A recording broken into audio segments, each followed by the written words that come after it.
Keep right with Ralph K. Ginorio. Speak freely or die. Live free or die, the state slogan of New Hampshire, is part of a longer salutation from a Revolutionary War leader. Live free or die, death is not the worst of evils. Vive libre ou mourir, boy, I don't speak French, is the French version of this saying, and it was popular as a motto during the French Revolution. One cannot live freely while being censored. To think a thought without being able to give expression to that thought is nothing less than slavery. Tyranny suppresses the mind by punishing expression. It leads to self-censorship. To self-censor oneself out of fear is to participate in one's own enslavement. The most important, inalienable, natural, and God-given right is the freedom of expression. Without this freedom, there can be no other type of freedom. Free speech both sparks liberty and is the best evidence for liberty's ongoing existence in any society. These may seem like overblown and hyperbolic statements. They are not. They are literally true because free speech is the indispensable byproduct of free thought.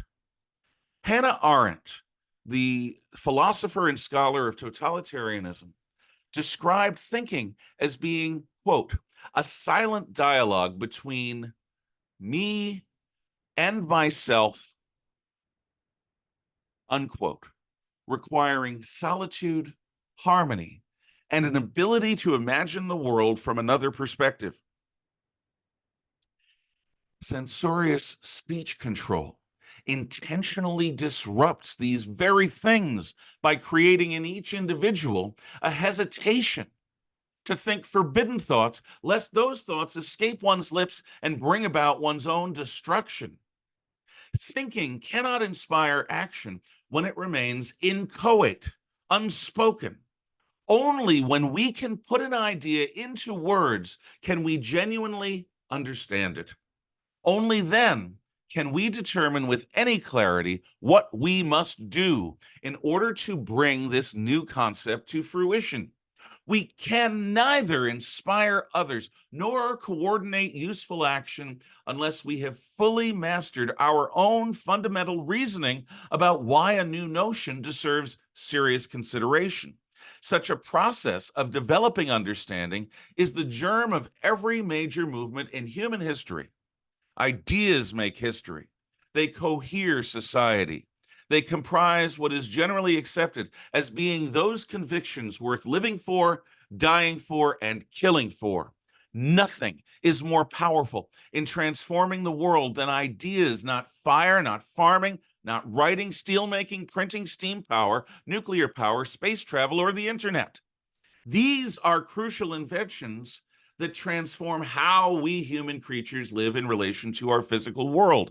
However, such technologies pale in comparison with the epiphanies revealed by Zoroaster, Abraham, Moses, Prince Siddhartha Gautama, the Buddha, Confucius, Jesus, Mohammed, Martin Luther, John Calvin, Ignatius of Loyola, John Locke, Jean-Jacques Rousseau, Karl Marx, Sigmund Freud, John Maynard Keynes, F.A. Hayek, and Milton Friedman.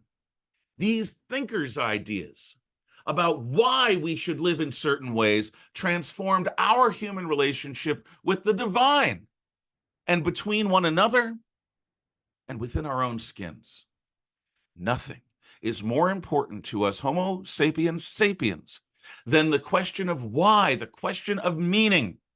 Abraham Maslow, the psychologist, was famously wrong when he asserted a hierarchy of needs that prioritizes the satisfaction of physical needs over all other urgencies. After all, Maslow opined, one must survive in order to believe something. His argument is logical, but history proves him wrong again and again. For better or worse, human societies strain to serve the transcendent even when such service causes poverty, pain, disease, and destruction. Jews have chosen to suffer since the time of the prophet Abraham by standing apart from the rest of the world in order to be true to their covenant with God. Early Christians martyred themselves by the tens of thousands rather than perform a symbolic sacrifice to the divine Roman emperor. Muslims wage jihad in Allah's service, regardless of any calculation of risk, because the significance of their lives is measured in fidelity to the divine rather than by any worldly success. Communists are utterly dedicated to do whatever it takes to totally destroy our naturally evolved human societies of the present day by waging a thoroughgoing revolution that will cleanse the way, clear the way towards their utopian Marxist millennium in service to their God Emperor and their Shinto belief in the unique national essence of Japan. Most Japanese were prepared to die fighting Americans in 1945. It took not one, but two atom bombs to shock Hirohito into surrendering, telling his people that they must be prepared to endure the unendurable. In human affairs, faith always trumps survival. Faith sprouts from the seed of ideas. Free expression is what makes those ideas possible.